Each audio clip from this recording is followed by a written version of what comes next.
பொதுவாகவே திருமணம், காது குத்து, மொட்டை போடுறது இந்த மாதிரி நிகழ்ச்சிகளுக்கு மொய் செய்கிறது வழக்கம்தான். அந்த காலத்தில் பணம் அப்படிங்கிறது பொன் அப்புறம் வெள்ளி போன்ற மதிப்புமிக்க உலோகங்கள் நாணயங்கள் வடிவத்தில் உருவாக்கப்பட்டு பழக்கத்தில் இருந்து வந்துச்சு.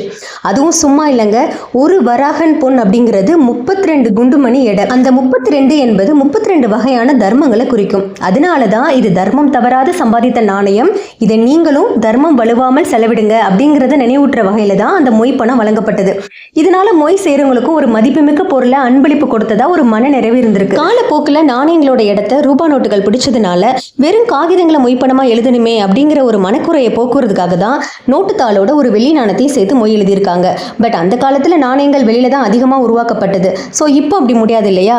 ஸோ அதனால தான் மொய் எழுதும் போது இதை மனசில் வச்சுக்கிட்டு 101, 501, 1001 அப்படின்னு சொல்லி மொய் எழுதுறாங்க. இந்த இன்ஃபர்மேஷன் உங்களுக்கு பிடிச்சிருந்ததுன்னு சொன்னால் இந்த வீடியோக்கு ஒரு லைக் பண்ணி சேனலை சப்ஸ்கிரைப் பண்ணுங்க. தேங்க்ஸ் ஃபார் வாட்சிங். பை.